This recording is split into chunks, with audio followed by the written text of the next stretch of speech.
2 footmen grabbed Countess Llewellyn Ashbourne by the arms and dragged her into the grand hall of Blackthorn Manor like she was nothing more than an unwanted parcel being returned to its sender.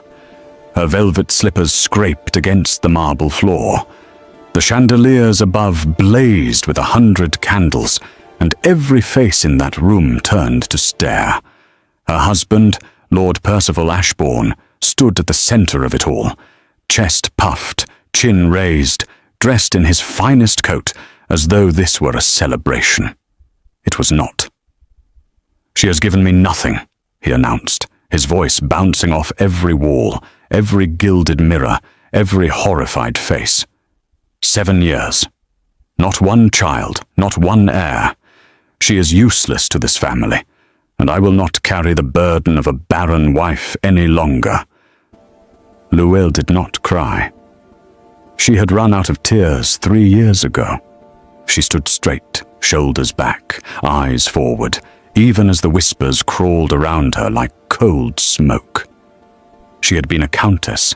She had managed his estates, hosted his guests, nursed his sick mother through 2 bitter winters, and smiled through every cruelty he called a marriage. And now he was trading her away. Not divorcing her, trading her, like a horse that could no longer run. Word had already spread through London's drawing rooms that Lord Ashbourne had offered his wife her modest dowry lands and a quiet agreement to 3 separate noblemen who needed a titled woman for appearance's sake and nothing more. 3 men had looked at her and walked away. But then the room went completely silent. Not the soft silence of boredom, the sharp, breathless silence of shock, because the Duke of Meath had just walked through the door, and he was looking directly at Llewellyn, not past her, not through her, at her, and the expression on his face was something no one in that room had ever seen on him before. Now, before we go any further, tell me something. If you were Llewellyn standing in that hall, what would you do? Drop your answer in the comments, and also tell us where you are watching from. And if this story already has your heart, please hit the subscribe button right now. It truly helps more than you know. Nobody moved. The Duke of Meath stood in the entrance of Blackthorn Manor's grand hall with the kind of stillness that made every other person in the room feel like they were breathing too loudly. He was tall, broad-shouldered, and dressed in a dark coat that carried no excess decoration, no fuss, no need to impress. He had never needed to try. His name alone cleared rooms and silenced arguments.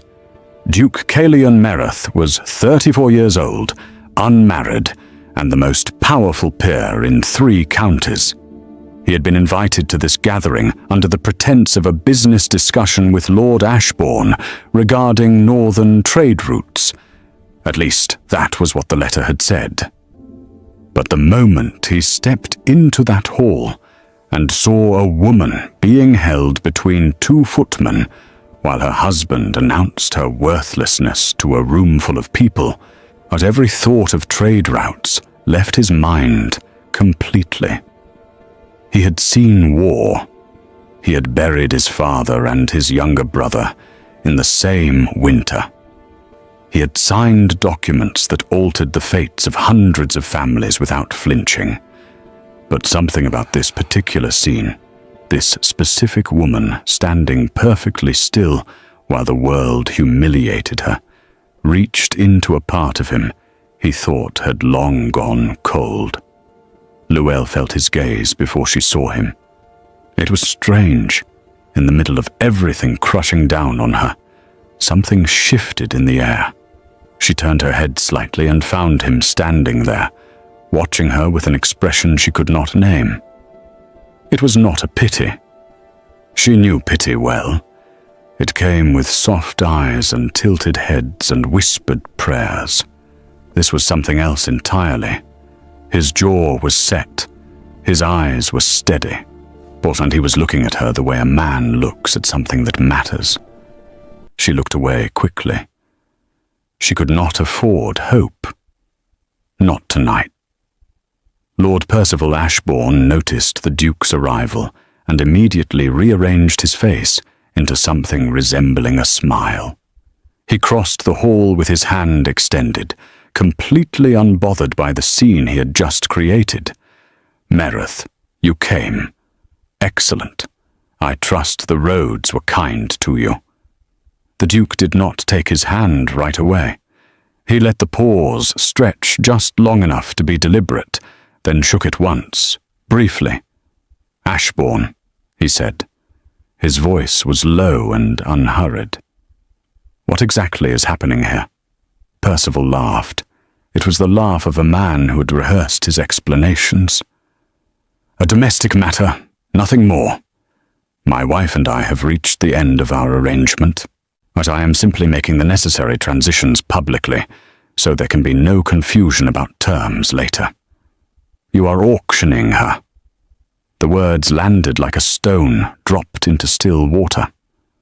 Percival's smile didn't quite vanish, but it thinned. "I would not use that word." "And yet," the Duke said, his eyes moving briefly to Luelle and then back, "here she stands between two of your men, while you address a room full of guests about her failure to produce children. What word would you prefer?" A murmur moved through the crowd. Several of the ladies exchanged glances. Lord Henwick, standing near the fireplace with a glass of brandy, went very still. He had been one of the 3 men who had already declined Ashbourne's offer. He was now deeply regretting the fact that he was still in the room. Percival's voice dropped, though not low enough. "This is not your concern, Mereth." "No," the Duke agreed. "It is not." He walked further into the hall. He did not rush. He moved the way men move when they own every second of time around them. He stopped a few feet from Luelle and looked at her directly. "What is your name?" he asked. "Just her. No one else." She blinked. In 7 years of marriage, she could count on one hand the number of times anyone in a room full of people had addressed her first. "Luelle," she said. Her voice came out steadier than she expected. "Countess Luelle Ashbourne." Something moved across his face. Not quite a smile. "Are you well?" he asked. The question was so simple and so unexpected that she nearly lost the composure she had fought so hard to hold. She swallowed once. "I am standing," she said. He nodded slowly, as if that answer told him everything he needed to know. Then he turned to face the room. All of it. Every titled, powdered, pearl-wearing witness in that hall. "I will be taking Countess Ashbourne home with me tonight," he said. "Not as part of any arrangement your husband has proposed, as my guest. Under my protection." The silence that followed was so complete that the candles seemed to hold their breath. Percival took one step forward. "You have no right to interfere in a private family matter." The Duke looked at him with the patience of a man who had absolutely no fear of the person in front of him. "File a complaint with the House of Lords," he said. "I will be happy to explain to them what I witnessed here tonight." Percival went pale, because they both knew what that meant. Whatever legal arrangement he had been planning with Luelle's lands, and her title would be dragged into the open. And Percival Ashbourne had several things he very much didn't want dragged into the open. The footman released Luelle's arms without being told. She suspected they had never wanted to hold them in the first place. A woman near the back of the room, Duchess Orinthia Farewell, leaned toward the woman beside her and whispered something behind her fan. The woman beside her, Lady Presca Dunmore, didn't whisper back. She just stared at the Duke with wide eyes and the expression of someone watching history happen in real time. The Duke held out his arm to Luelle. She looked at it, then at him. She was searching his face for the trick, for the angle, for the thing men always wanted when they offered something that looked like kindness. She found nothing she recognized as danger. She took his arm, and together they walked out of Blackthorn Manor, while Lord Percival Ashbourne stood in the centre of his own grand hall, surrounded by his own guests, completely powerless to stop them. Outside, the night air hit her face like cold water. She exhaled for what felt like the first time in hours. A carriage waited at the bottom of the stone steps. A footman opened the door. The Duke gestured for her to enter first. She paused on the second step and turned to look at him. "Why?" she asked. He met her eyes. "Because no one else was going to," he said simply. She got into the carriage. He followed.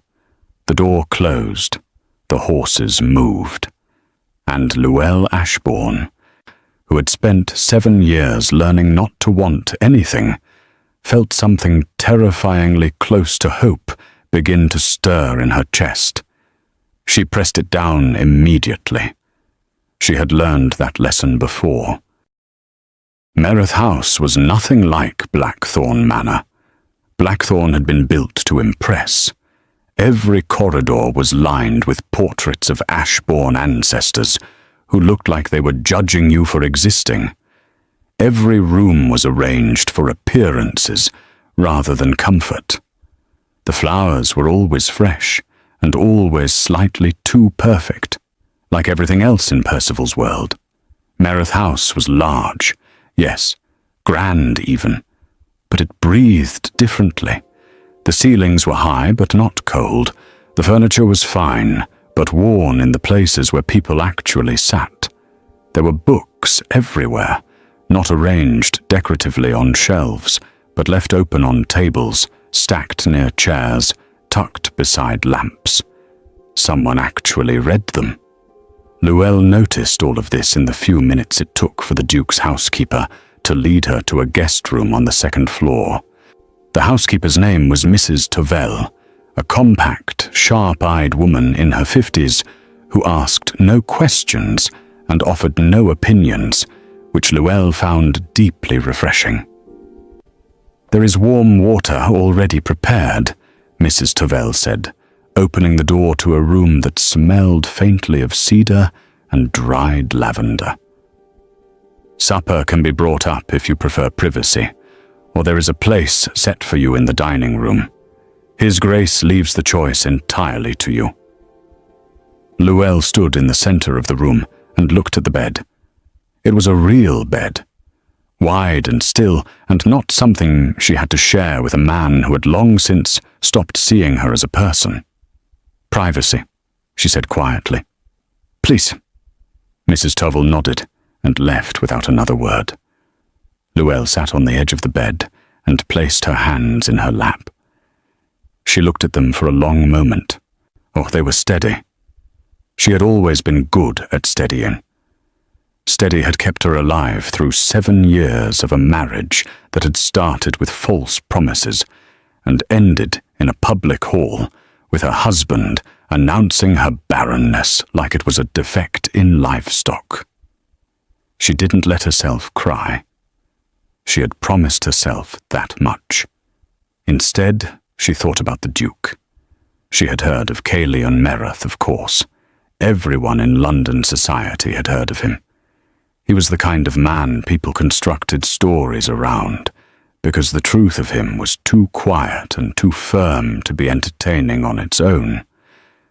They said he was cold. They said he had refused 4 marriage proposals in 6 years. They said his estate ran with the precision of a military operation and that he never laughed at parties. Yet none of those things explained why he had walked into Blackthorn Manor and removed her from it like she was something worth removing. She had no answer. and not having answers made her uncomfortable in a way that was almost physical. Downstairs, the Duke sat alone at the long dining table with a plate he was not eating from, and a letter he had written and then folded without sending. Across the table, his cousin Aldwyn Mereth, who had the unfortunate habit of appearing in Calion's home without warning, leaned back in his chair and watched him with the expression of a man deeply entertained by someone else's problem. Aldwyn was 29, charming in the way that pleasant weather is charming, effortlessly and without much depth, and he had been the one to accompany Calion to Blackthorn Manor that evening, before being sent home early when the situation became complicated. He had not gone home. "So," Aldwyn said, picking up a bread roll and tearing it apart with both hands, "you brought her here." "I did. Just like that." "It appeared necessary." Aldwyn chewed thoughtfully. "You do understand that by morning every drawing room in London will have 17 different versions of tonight, none of which will be particularly accurate, and all of which will involve you." "Yes." "And you are entirely unbothered by that." Calion looked at him. "What would you have had me do?"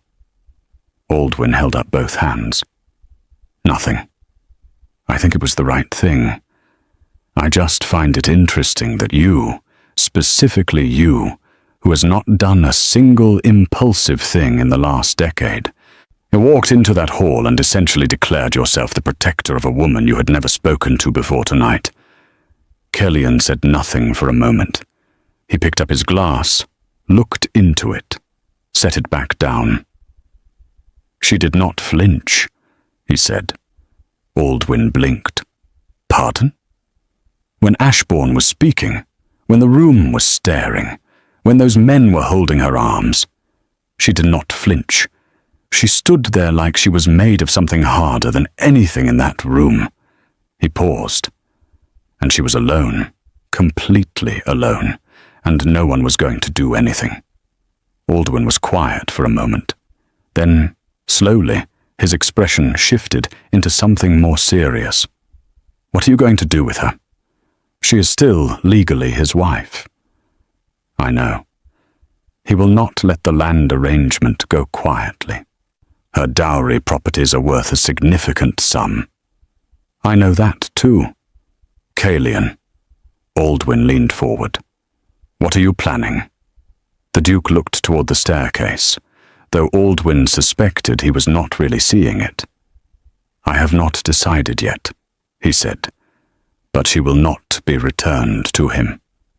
Aldwyn sat back slowly.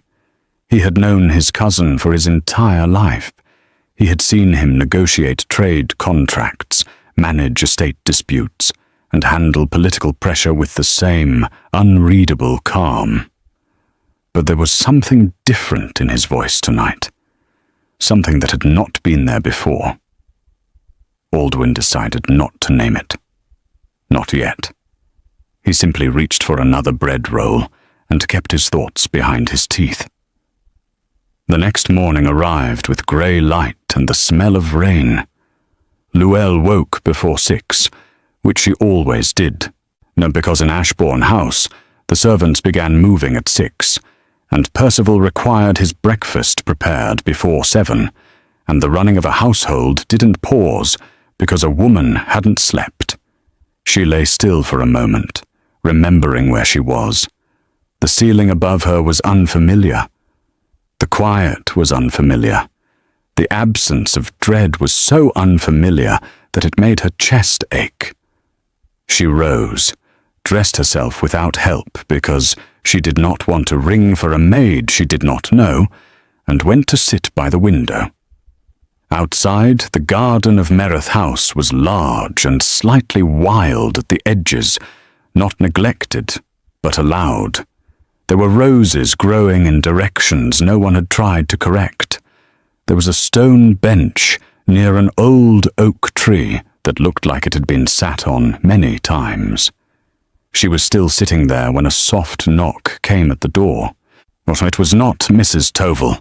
The Duke stood in the doorway, already dressed, already composed, holding 2 cups of tea with the slightly uncertain expression of a man who was not entirely sure this was appropriate, but had decided to do it anyway. "I was not certain you would be awake," he said. "I am always awake early," she replied. He considered this. Then he held out one of the cups. She took it.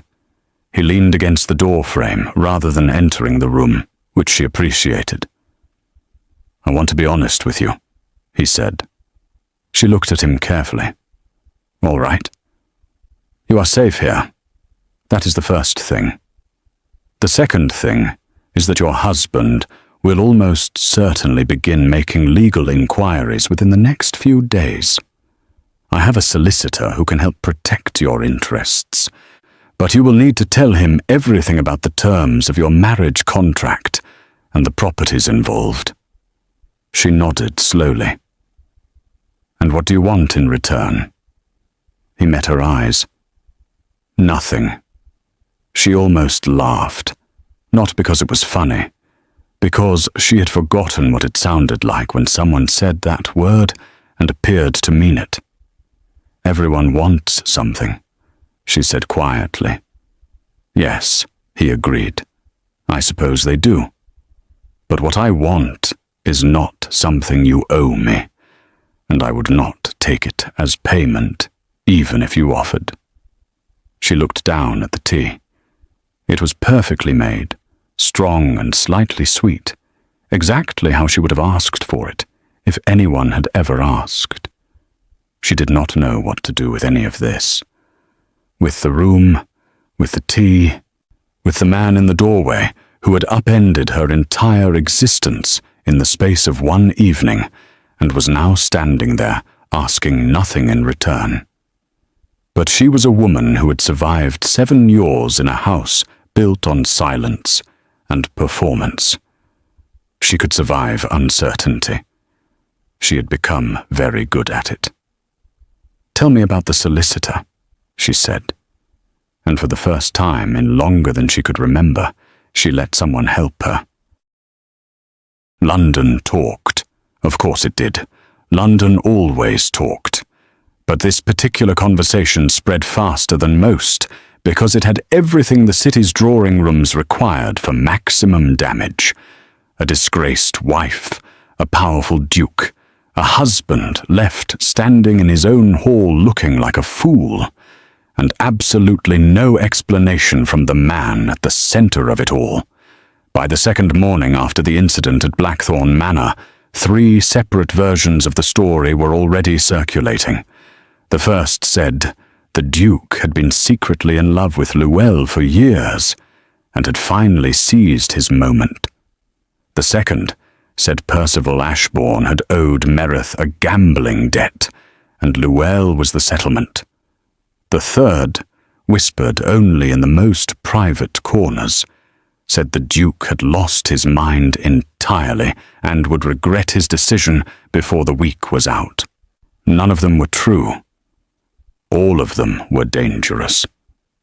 Lady Presca Dunmore, who had been present at Blackthorn Manor that night and had stood close enough to hear every word exchanged, hosted a small breakfast gathering the following morning with 6 carefully selected women and proceeded to describe exactly what she had witnessed with the precision of someone who understood that accurate information was a form of power. He did not hesitate, she told them, her teacup raised halfway to her lips. Not for a single second.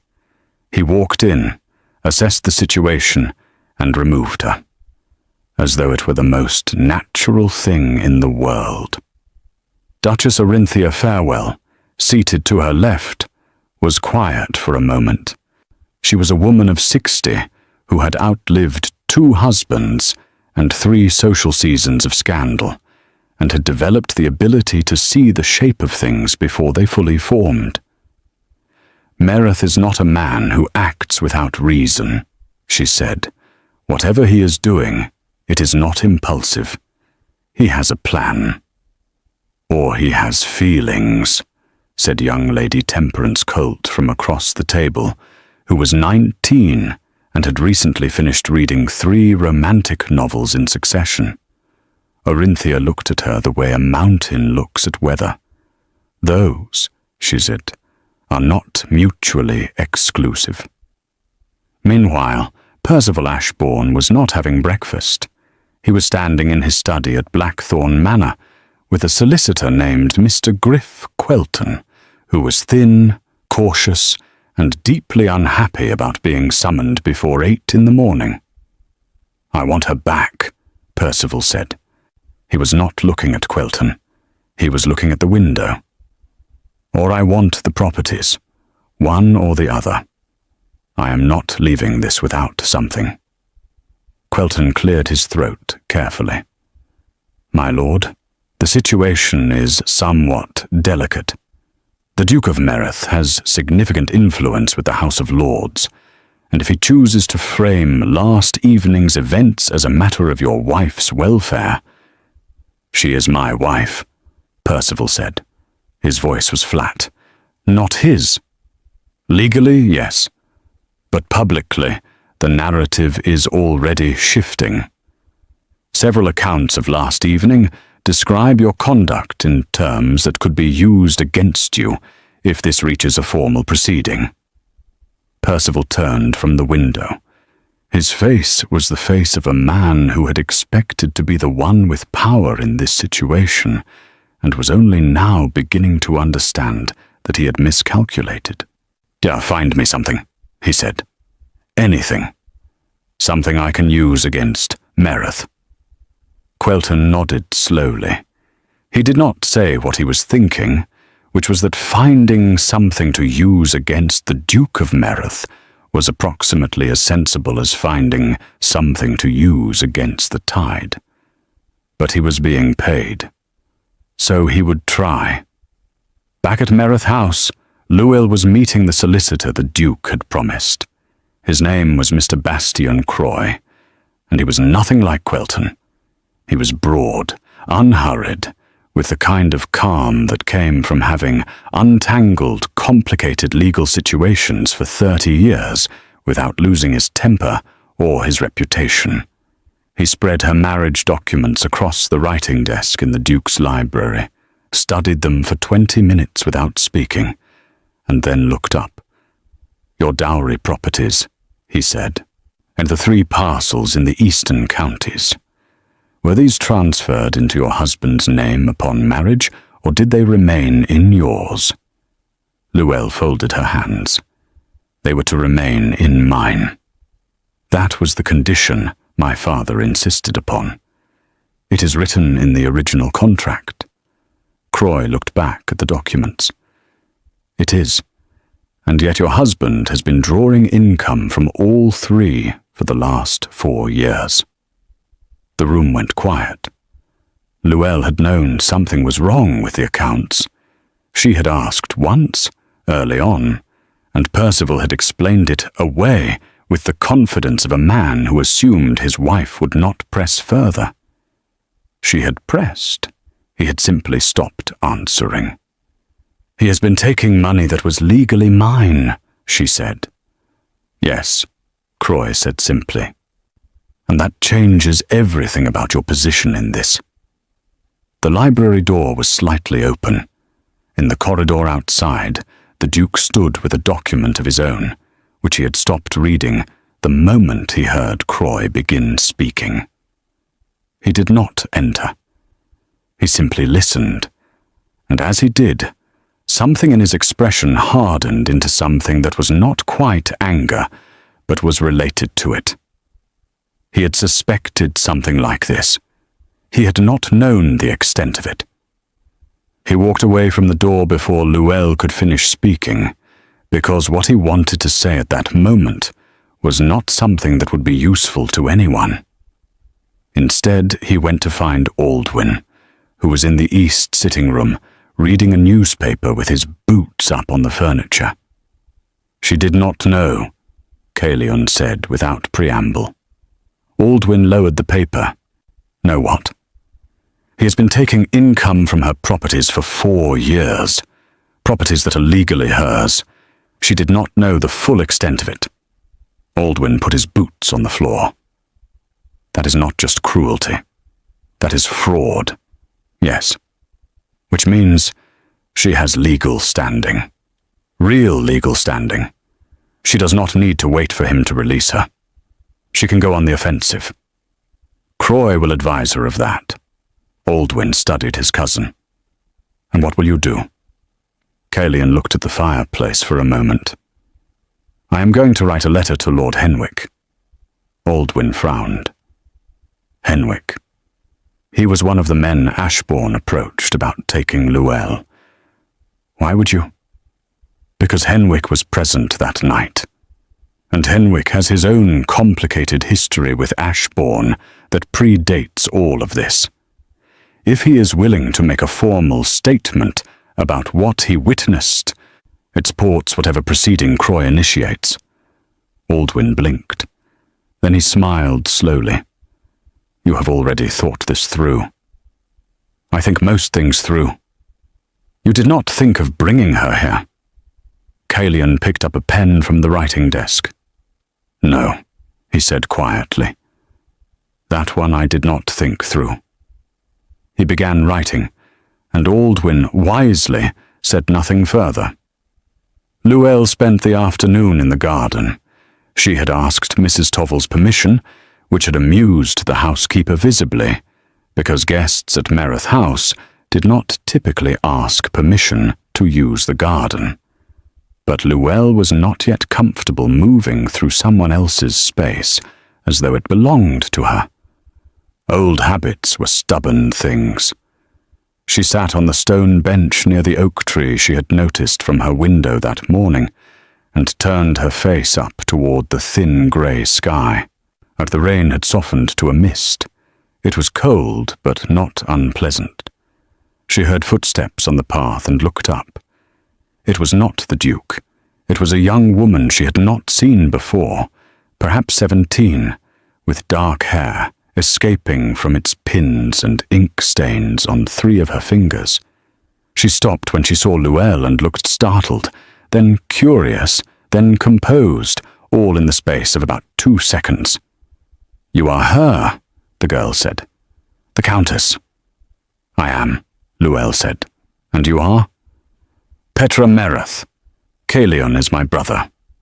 She said it with the casual ownership of someone who had never once been intimidated by a duke.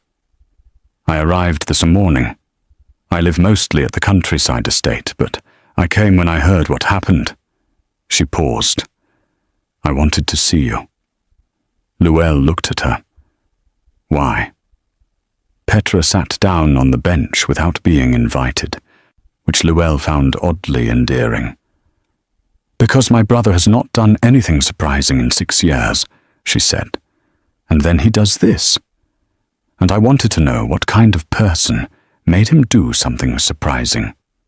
Luelle was quiet for a moment. I did not ask him to. No, Petra said. That is probably why he did it. They sat in silence for a moment. A bird moved through the oak above them. The mist continued its quiet work. He is not what people say, Petra said eventually. He is not cold. He is just careful. There is a difference. Luelle looked at her. You are very direct for someone your age. Petra shrugged. Caelian taught me that wasted words are wasted time. She paused. He also taught me that the people worth knowing are usually the ones who have been through something difficult and came out still kind. Luelle looked away. Of the roses at the edge of the garden were losing their petals in the damp air, one by one, without drama. I am not sure I am still kind, she said softly. It was the most honest thing she had said to anyone in years. Petra considered this seriously, the way young people do when they decide to treat something as a real question rather than a polite remark. You are sitting in a garden in the rain instead of plotting revenge, she said. I think that counts. Despite everything, despite 7 years and a public hall and a marriage that had stripped her down to almost nothing, Llewellyn almost smiled. It was small, it was brief, but it was real. The letter arrived at Meredith House on Thursday. It was not from Percival. It was from his mother, Lady Grestin Ashbourne, a woman of 71 who had survived 4 decades of London society through a combination of sharp intelligence and complete shamelessness. She wrote in a hand that was surprisingly firm for her age, and her message was short. She wished to call on Countess Ashbourne at Meredith House on Friday at 2 o'clock. She hoped this would be convenient. Mrs. Tovell brought the letter to Llewellyn herself, which suggested even the housekeeper understood this was significant. Llewellyn read it twice. Then she went to find the Duke. He was in his study, standing over a wide desk covered in correspondence, land records, and at least one map that had been unrolled and held flat at the corners with whatever objects were closest. He looked up when she knocked on the open door. She handed him the letter without speaking. He read it. His expression didn't change, but she had begun to notice that when something affected him, it was his stillness that shifted rather than his features. He went a particular kind of quiet. "Lady Grestin is not her son," he said finally. "No," Llewellyn agreed. "She is considerably more dangerous." Something moved at the corner of his mouth. "You know her well?" "I lived in her son's house for 7 years. She visited twice a year. She never liked Percival's behavior, but she liked appearances more." Llewellyn paused. "She's coming to assess whether I am an embarrassment or an asset." He set the letter down. "Which do you intend to be?" Llewellyn met his eyes. "I have not decided yet." He looked at her for a moment longer than necessary. Then he said, "Whatever you decide, I will support it." She turned to go, then stopped. "Why does this house have so many books?" she asked. It was not the question she had meant to ask. She was not sure what she had meant to ask. "Because I read them," he said. She turned back just enough to see his face. He did not look like he was being clever. He looked like it was simply the answer. She left, and he stood in his study, looking at the door she had just walked through for considerably longer than he would have admitted to anyone. Friday came with actual sunshine, which felt almost aggressive after the grey of the previous days. Lady Grestin Ashbourne arrived at exactly 2 o'clock in a carriage that was older than it needed to be and better maintained than it had any right to be. She was a small woman who had the posture of someone twice her size and the eyes of someone who had catalogued every person she had ever met and filed them away under useful or not useful. She was shown into the front sitting room where Llewellyn waited alone, because she had asked the Duke not to be present. He had accepted this without argument, which had surprised her. Lady Grestin sat, arranged herself, accepted tea, and then looked at Llewellyn the way jewellers look at stones they are not yet sure about. "You look better than I expected," she said. "I feel better than I have in years," Llewellyn replied. "My son is an idiot," Lady Grestin said. She did not lower her voice. She did not soften it. "I want that acknowledged first." Llewellyn blinked. "All right." He was given a good wife, and he treated her like an inconvenience. The inability to produce children is a medical matter, not a character failure, and any man of sense knows that. My son has never had the sense I hoped he would. She took a sip of tea. "I am ashamed of what was done to you in that hall." The sitting room was very quiet. Luelle had not expected this. She had prepared herself for negotiation, for veiled threats wrapped in polite language, for the particular performance of concern that powerful women sometimes used as a weapon. She had not prepared for honesty. "Lady Grestine," she said carefully, "I am not here to bring you back to him," the old woman said, before Luelle could continue.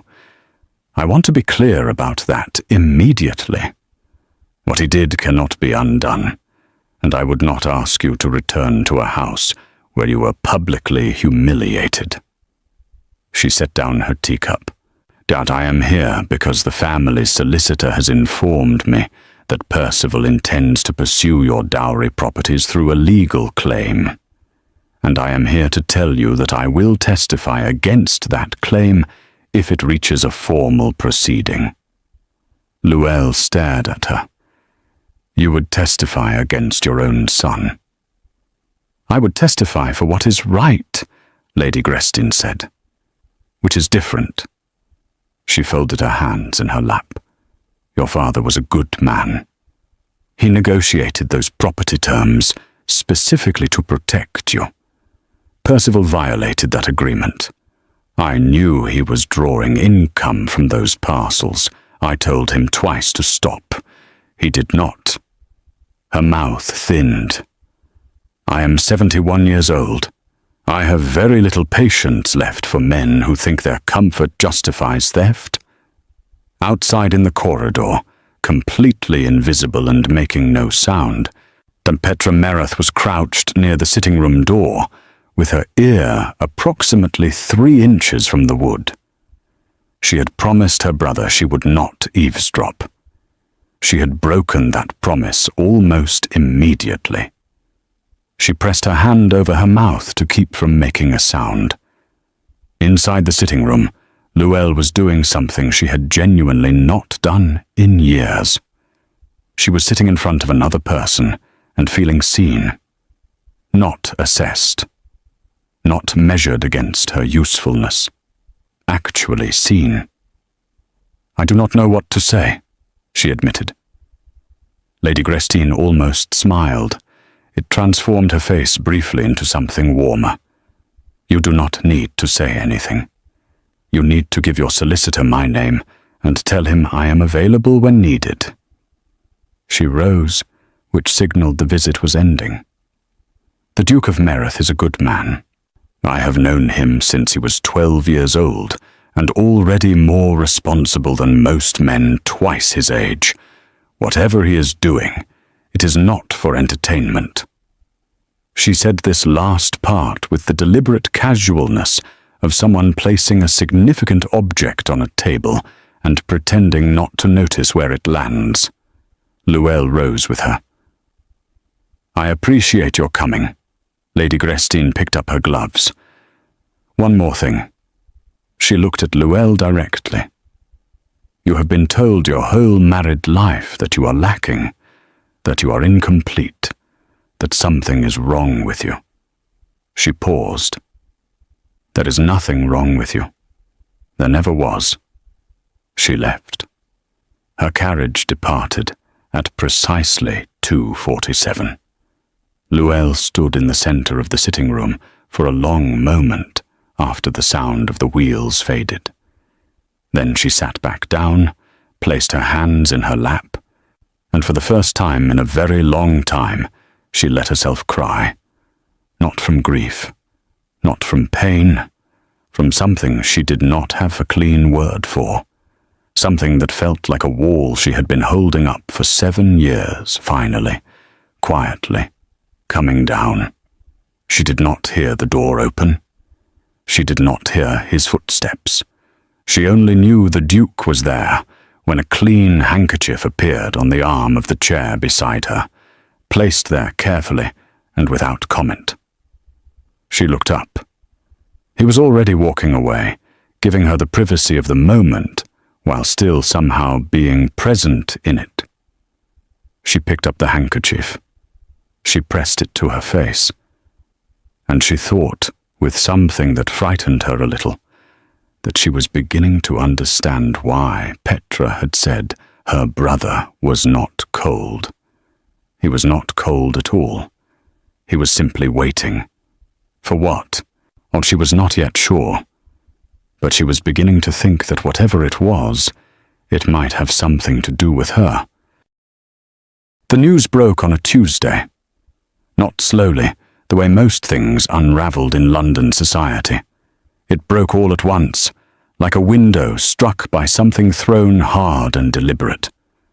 By noon, every club, every parlour, every carefully arranged afternoon visit in the city carried the same information in slightly different packaging. Lord Percival Ashbourne had filed a formal legal claim against his wife, Countess Llewellyn Ashbourne, citing abandonment of the marital home and seeking full transfer of her 3 dowry properties into his permanent possession. The claim was aggressive, it was calculated, and it was, according to Mr. Bastian Croy, who appeared at Mereth House within 2 hours of the filing becoming public, almost impressively stupid. He has filed this claim while simultaneously being on record as having publicly announced his intention to trade her away, Croy said, spreading documents across the library desk with the focused energy of a man who had just been handed everything he needed. He cannot claim abandonment when he was the one who attempted to remove her from the marriage arrangement entirely. The contradiction is not subtle. The Duke stood at the window with his arms crossed and said nothing, because Croy was the kind of man who thought better when not interrupted. Lady Grestine's willingness to testify changes the financial picture significantly, Croy continued. If we can demonstrate that income was drawn from the Countess's properties without her consent over a period of 4 years, we are not simply defending against his claim. We are initiating one of our own. Aldwyn, who had appeared again from wherever he disappeared to when things were quiet, was leaning against the bookshelf with his own copy of the filed document. "What does she want?" he asked. Not dismissively, genuinely. Has anyone actually asked her what outcome she wants from all of this? The room went slightly still. Caelian turned from the window. Croy looked at his documents. Aldwyn looked at his cousin. I ask because she is the one whose life this is. And I have noticed that a great many decisions are being made in this room about her situation without her sitting in this room while they are made. It was a fair point, delivered with more directness than anyone expected from a man who usually deployed charm as his primary tool. Caelian uncrossed his arms. Where is she? Garden, Mrs. Tovel said from the doorway, because Mrs. Tovel had the uncanny ability to appear exactly when information was needed and disappear immediately after. He found her on the stone bench under the oak tree. She had a book open in her lap, but she was not reading it. She was watching 2 sparrows argue over something in the grass with the focused attention of someone who was actually thinking about something else entirely. She looked up when she heard him approach. He sat down on the bench, not close enough to crowd her, close enough to be present. Croy is inside building a case, he said. I know, she said. I could hear him from the corridor. He has a very projecting voice for someone so calm. The corner of his mouth moved. What do you want, Llewellyn? She looked at him. He had used her name, just her name, without the title, and it had the effect of making the bench feel smaller than it was. What do I want? She repeated softly. From this. From the legal proceedings. From whatever comes next. He paused. Aldwyn pointed out that we have been making decisions about your life without asking you. He was correct. She looked back at the sparrows. They had resolved their disagreement and departed. "I want the properties," she said. "They were mine. They should be mine again." She was quiet for a moment. "I want a formal separation. Something legal and documented that makes it impossible for him to come back and make any further claims on anything that belongs to me." Another pause. "And I want to stop feeling like I am a problem someone is kindly managing." He turned to look at her directly. "You are not a problem." "I know that," she said. "Dear, but knowing something and feeling it are different." She closed the book in her lap. "I have been in this house for nearly 2 weeks, and I still knock before entering any room. I still apologize for existing in spaces. I still wait for the moment when someone's patience with me runs out." She stopped. He was quiet for a moment. "My patience will not run out," he said. She looked at him. His face was completely steady. No performance, no angle. Just the plain truth of a man saying exactly what he meant. "Why are you doing this?" she asked. Not the way she had asked it the first night, with suspicion and self-protection. This time the question was genuine, open, sitting between them without armor. He looked at his hands for a moment, then at her. "The night at Blackthorn Manor," he said. "When I walked in and saw you standing there, not crying, not begging, not performing an apology for a room full of people who had decided your worth. I have been in rooms like that before. I know what it feels like to be the one standing still while everyone else decides what happens to you." He paused. "I was not going to walk past that." She held very still. "Something happened to you," she said quietly. Not a question. "Yes," he said. "When I was younger, before my father died, before I became the Duke and acquired all the protection that title carries." He did not elaborate, and she did not push. But she understood, with the particular understanding of someone who has their own quiet wounds, that his clarity about what she needed had come from somewhere personal. "Calian," she said. It was the first time she had used his name. Just his name, without the title. He went very still. The way she had learned meant he was feeling something. "I do not know what this is," she said honestly. "What is happening between us? I do not know if it is gratitude, or something more, or something I am imagining entirely. And I cannot trust my own instincts about people right now because my instincts were wrong about the last person I trusted." "That is fair," he said. "But I do not want to leave," she said. The words came out before she had fully decided to say them. "And I am not saying that because I have nowhere to go. I am saying it because when I wake up in the morning in this house, there is no dread." And I had forgotten what that felt like. The garden was very quiet. The mist had gone. The light was doing something golden and soft over the roses. He reached over and placed his hand over hers where it rested on the book in her lap. Not gripping, not pulling, just there. Warm and still. "Then stay," he said, "for as long as you want, until you know what you feel. I am not going anywhere." She looked down at his hand over hers. She did not move away. "Percival will make this ugly," she said. "Let him try," Calian said. The quietness of it was more confident than a shout.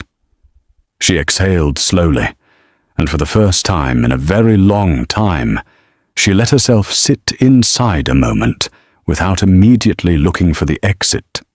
Inside the house, Petra was watching from the upstairs window, with the expression of someone watching their favorite story happen in real life. Aldwyn appeared beside her, looked out, and made a small sound of satisfaction. Finally, Petra whispered. Or do not say anything to him about it, Aldwyn said. Obviously, she replied. Then after a pause, not yet anyway. 3 days later, Lord Henwick's formal statement arrived at Croy's office. It was detailed, precise, and confirmed everything that had occurred at Blackthorn Manor that evening from the perspective of an independent witness who had been present throughout. Henwick described the footman holding Llewell's arms. He described Percival's announcement, word for word. He described 3 men, including himself, being approached with the trade arrangement before that evening, and he confirmed that he had declined because the situation had struck him as legally and morally indefensible. He also mentioned, in a brief addendum at the end of the statement, that he had documentation of a separate financial dispute with Lord Ashbourne from 2 years prior that he was now prepared to make available to any formal proceeding. Croy read this addendum twice, and then made a sound that was as close to delight as a solicitor ever permitted himself. Percival's legal position, already compromised, began to crumble in a way that was almost architectural.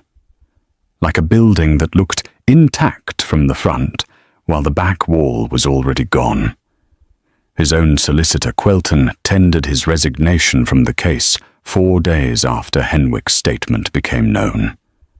2 days after that, a second witness from the Blackthorn gathering, a retired magistrate named Sir Overton Falk, who had been standing near the fireplace that night, submitted a supporting account without being asked. The legal machinery was moving now, and it was moving against Percival with the momentum of something that had been building for years and had finally found its proper direction. He responded the only way a cornered man with more pride than sense tends to respond. He went to the press. Not directly. Men like Percival never did things directly. But within the week, a piece appeared in one of London's less reputable social publications, suggesting that the Duke of Meath had acted improperly by removing a married woman from her husband's home, that questions about the Duke's motives were entirely reasonable, and that the Countess herself had a history of difficult behavior within the marriage. The piece did not name its source. It did not need to. Caelian read it at breakfast on a Wednesday morning. He set it down beside his plate and continued eating. Petra, who had read it 3 minutes earlier and was practically vibrating with outrage, stared at him. "That is all?" she demanded. "You are just going to sit there?" "What would you have me do?" he said mildly. "Something. Anything. He is lying about her in print." "Yes," Caelian said. "And Croy's proceeding will demonstrate that publicly and permanently, which is considerably more damaging to Percival than anything I could say in response to a piece in a publication that serious people stopped reading 2 years ago." Petra stared at him. "You are infuriating when you are right." "I know," he said. Llewell had also read the piece. She came down to breakfast later than usual, after the Duke had already left for a meeting with Croy, and she sat at the table with the publication in front of her, and Mrs. Tovel's excellent tea going cold beside it. Aldwyn sat across from her, which he did most mornings now, because he had discovered Llewell was one of the few people who could match him in conversation and beat him at chess. "How are you?" he asked.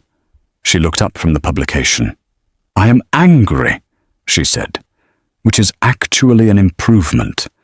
Anger is much easier to work with than grief. Aldwyn looked at her carefully. "What are you going to do with the anger?" She folded the publication precisely, stood up, and said, "I'm going to go and speak to Lady Preska Dunmore." Aldwyn blinked. "Now?" She was at Blackthorn Manor. She has a breakfast gathering every week with 6 women who between them know everyone worth knowing in London. She told the truth once. Llewellyn picked up her gloves. I'm going to give her more truth to tell. Aldwyn sat very still for a moment. Then he smiled, the slow, warm smile of someone watching a person come fully back to life. Shall I arrange a carriage? He said. Please, she said, and walked out of the room with her chin up and her shoulders back, and the particular energy of a woman who had finished being quiet. Lady Presca Dunmore's breakfast gathering that Thursday was slightly larger than usual. Word had moved quietly through certain channels that there might be something worth attending, and so the regular 6 had become 9, which was still intimate enough for candour, but broad enough to matter. The women gathered around Presca's long table included Duchess Orinthia Farewell, 2 wives of sitting lords, a recently widowed baroness named Lady Sephra Colt, who had her own complicated history with Percival's social circle, and a sharp-eyed journalist named Miss Otterline Vere, who wrote a widely read column on society matters under a male pseudonym because the publication would not print women's names above serious commentary. Llewellyn arrived in a carriage bearing the Mereth crest, which she had not asked for, but which Mrs. Cotterell had arranged because Mrs. Tavell understood symbolism. She walked in, and the room received her the way rooms receive someone they were not entirely sure how to categorize. She sat where Presca directed her, accepted tea, and then spoke for approximately 20 minutes without notes, without performance, and without apology. She described her marriage. Not all of it, not every private wound, but the shape of it. The years of being told her value was contingent on producing an heir. The properties drawn from without her knowledge or consent. The evening at Blackthorn Manor, experienced from the inside, which sounded very different from the outside. The press piece that had appeared that week, attributing difficult behavior to her without a single specific example. She spoke clearly and simply, and with the kind of controlled honesty that is more devastating than drama, because it cannot be dismissed as exaggeration. When she finished, the room was quiet. Duchess Orinthia set her teacup down with a small, deliberate click. "Miss Vere," she said, looking at the journalist across the table, "I trust you are able to write something more accurate than what appeared in print this week." Miss Otterline Vere, who had been sitting completely still for the last 20 minutes, with the focused expression of someone storing every word in an organized internal archive, smiled.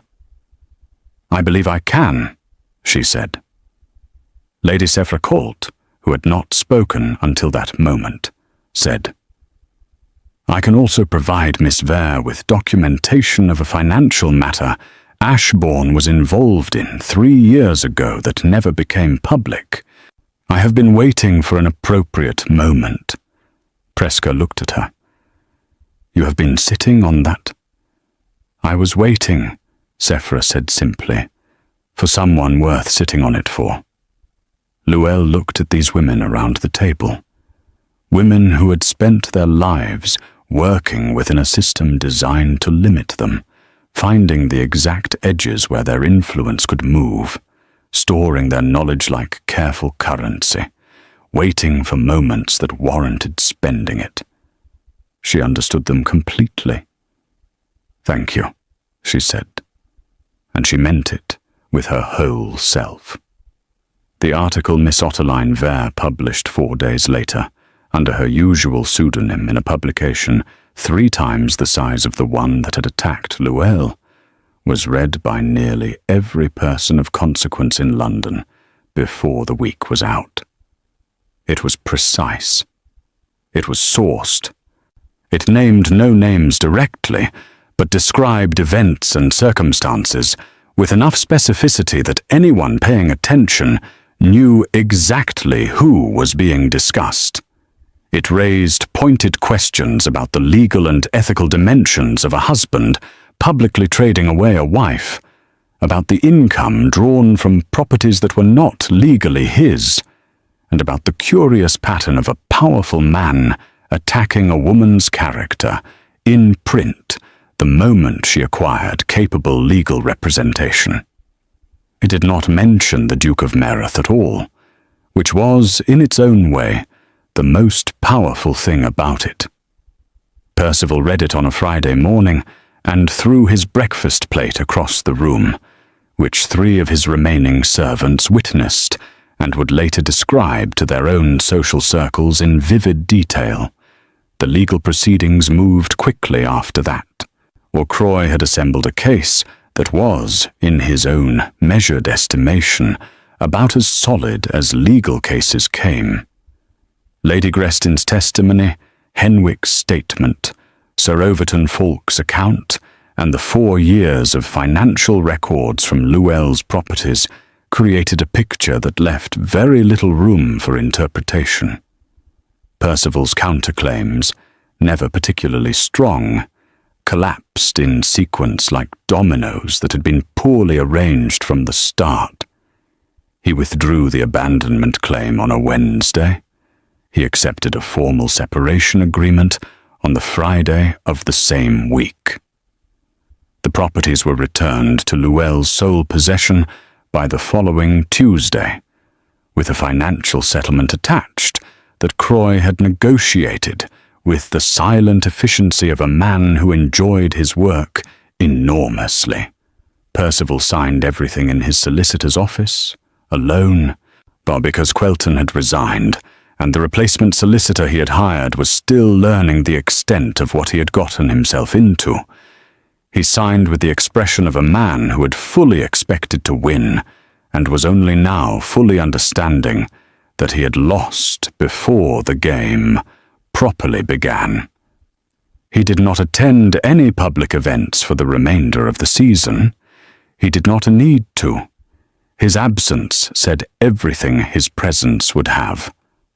On the day the final documents were signed, Llewell stood in the library at Meath House with Croy's summary in her hands, and the afternoon light coming through the tall windows in long, warm lines across the floor. She was free. Not the approximate, provisional freedom of being housed by someone else's kindness. Real freedom. Legal, documented, financial freedom. Her name on her own properties. To her future in her own hands. She stood there for a long, quiet moment and let it become real inside her. Then she went to find Caelian. He was in the garden. Not on the bench, but standing near the far roses, looking at something she could not see from the door. He turned when he heard her footsteps on the path. She held up the document summary without speaking. He looked at it, then at her face. "It is done," she said. He exhaled slowly. Not with relief exactly, with something deeper than relief. "Good," he said. She walked toward him and stopped a few feet away. The roses were doing something extraordinary in the afternoon light, losing their last petals in slow, unhurried spirals. "I need to tell you something," she said. He waited. "I have been thinking about what you said. On this bench. About not going anywhere." She looked at him steadily. "I have been afraid of my own feelings, because the last time I trusted what I felt about a person, I spent 7 years paying for it." She paused. "But I've also been watching you for weeks.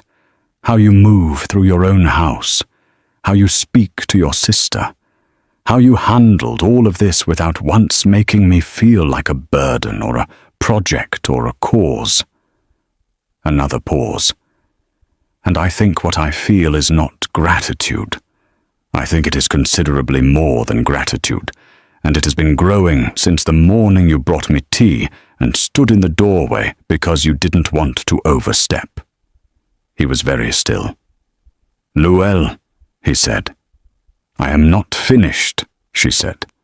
"I want to say it properly." She took a breath. "I do not know what shape a future between us would take. I am newly free, and I want to honor that freedom honestly, not rush into something because it feels safe. But I want you to know that when I think about what comes next, you are in it. Not as a protector, not as a benefactor, as someone I want to know more of, someone I want to choose when I am ready to choose anything." The garden held still around them. He stepped forward, slowly, and raised one hand to her face, his thumb brushing lightly along her cheekbone, the way you touch something you are not yet sure you are allowed to touch, but cannot help touching.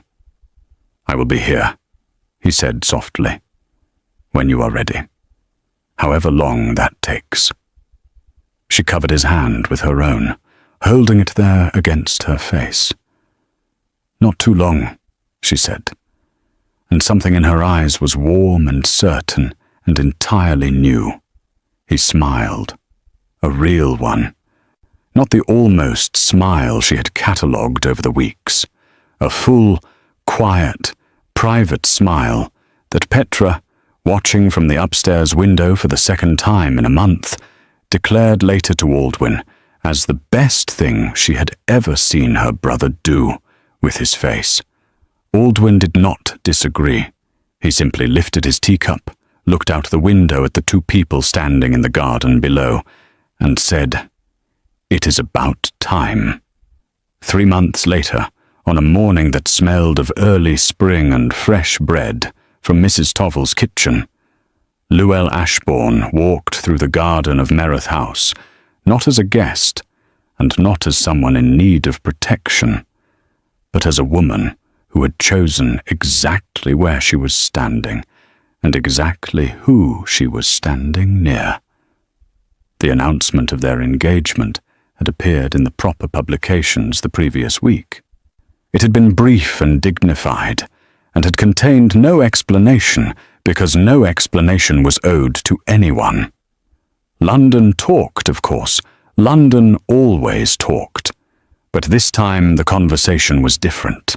This time there was no cruelty in it, no judgment, no whispered assessment of her value. This time people simply said, quietly and with something close to wonder, that the Duke of Merith had chosen the woman no one had wanted, and in doing so had shown everyone exactly what choosing looked like when it was done properly. Lady Grestine sent a short note that contained only 4 words. "Well done, my dear." Duchess Orinthia attended the small engagement dinner at Merith House and spent most of the evening talking to Petra, who was delighted to have found another woman in the room who said exactly what she thought. But Miss Ottoline Vere wrote a brief, elegant column about the season's most surprising development, which managed to be warm without being sentimental and pointed without being unkind, and which was her most read piece of the year. Aldwyn gave a toast that was genuinely funny and only slightly embarrassing, and ended with something true. "My cousin," he said, raising his glass, "has always known how to read a room. But it took the right person to make him want to stay in one." Caelian looked at Luelle across the table. She looked back, and in the space between them was everything that had begun in a grand hall where she was meant to be discarded, everything that had grown quietly and stubbornly through weeks of morning tea and garden benches and borrowed handkerchiefs and careful honesty, as everything that had survived the ugliness of a public unravelling and come out on the other side, intact and warm and real. He reached across the small space between their chairs and took her hand. She held it, not because she needed to, not because she was afraid of what came next, but because she wanted to, freely and fully, with her whole self, for the first time in a very long time. And that, more than any document or legal proceeding or society announcement, was what freedom actually felt like. It felt exactly like this.